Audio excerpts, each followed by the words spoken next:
This ABC 15 News Update is sponsored by Sanderson Ford, America's best-selling Ford dealership. And we say good morning to you on a Tuesday. Nick Saletti here with our top stories. And the search continues to find the driver responsible for hitting and killing an 8-year-old little boy in the West Valley. The family of Jarrell Glenn Jr. say he was walking near 67th Avenue in Thomas, stepped off the sidewalk, and then was hit by a truck, the driver taking off. And I'm angry with my community. How could you leave a baby dead in the street? I want somebody to know the truck and have the courage to tell on them. Oh, this is so heartbreaking. If you know anything, please call Phoenix Police. Putting eyes on the border this week, a group of House Republicans will head to the southern border here in Arizona. House Speaker Kevin McCarthy will lead the group of 6 on Thursday to the Tucson sector. They'll be briefed and given an aerial tour from U.S. Customs and Border Protection. Border security, a key part of McCarthy's campaign to become Speaker of the House. Today, the murder trial begins against Christopher Clements. He's accused of killing 6-year-old Isabel Celis in 2012 in Tucson. Clements was convicted in the kidnapping and murder of a 12-year-old girl, Maribel Gonzalez, last year. He's been sentenced to life in prison without parole. Police say Clements that led them to Celis's remains while trying to cut a deal in this case. Sky Harbor should be a little quieter today after one of the busiest days in the airport's history. Sky Harbor officials estimate 180,000 people traveled through the airport on Monday. Following the Super Bowl and the WM Phoenix Open, we're told it's going to be busy in the coming days, but not as much as Monday. Turning to electric, many automakers are ditching fuel for the plug-in version, and now one construction machinery company is doing the same.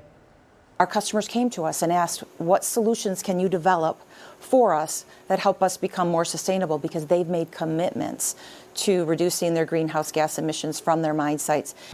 Caterpillar showcasing its all-electric 793 mining truck. The massive 240-ton truck was developed in less than a year. Next year, the company will begin sending its prototypes out to 7 mining companies around the world.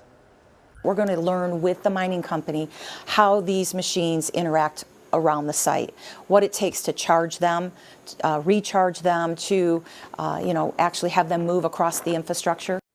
Diesel-powered mining trucks consume roughly 35 gallons of diesel an hour. Full production of these vehicles is expected by 2027. Phoenix Suns back home tonight. The lineup looks a little different. Tonight is the first home game since the big trade involving Kevin Durant. The Suns losing Cam Johnson, Mikal Bridges, and Jay Crowder in the mix. We're going to miss them. Durant did suit up for practice with the Suns. However, he's not going to be officially introduced until Thursday. Football is over. Now it's time to play ball. Spring training is here with pitchers and catchers reporting this week. Today marks the beginning of media days here in Arizona and Florida, the Grapefruit League. We'll get an idea of the new rules put in place, including pitch timers and bigger bases. It's happening at Salt River Fields. Spring training officially begins in just 10 days. Members of Gen Z aren't in any hurry to get their driver's licenses. Numbers from the Federal Highway Administration show that in 2020, only a quarter of 16-year-olds had gotten their licenses. And among 20 to 25-year-olds, just 80%. Both numbers are down from previous generations. Reasons range from climate issues and public transportation to the rising costs of cars and insurance.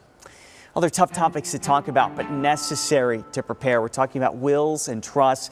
They can be difficult and confusing to navigate, so we are here to help. If you have any questions about wills or trusts, get them answered with one phone call. The Let You Know team is teaming up with the State Bar of Arizona for an Ask a Lawyer phone bank. Attorneys will be taking your calls, offering help and answering questions. It's happening tomorrow night from 5 to 7. It's an ABC15 Weather Action Day as we track a stronger storm system into our state today that's going to bring a lot of high country snow. Snow levels will plummet to near 2,500 feet by tonight. That means we could also see some flurries or even a dusting of snow in some of our foothills just north and east of the valley, in spots north of Scottsdale and Cave Creek. In those areas, potentially some light snow. For Flagstaff, though, it could be a foot, maybe more of snow by the time all is said and done, with some high and significant amounts of snow in areas above 6,000 feet. Travel will be hazardous by this afternoon and evening in those areas, and we've got a chance for evening showers here in the valley. We've got winter weather alerts posted all across northern and southeastern Arizona, and we've got wind advisories posted for the valley with high wind alerts too in those areas in the mustard yellow, where winds could top out closer to 60 miles an hour today. 27 for a high in Flagstaff, only 63 for Phoenix today. A little milder than yesterday, but windy and blustery, then cooler tomorrow as we dry things out. For the latest headlines, weather, and traffic, go to abc15.com or just download our free ABC15 mobile app. This ABC 15 News Update is sponsored by Sanderson Ford, America's best-selling Ford dealership.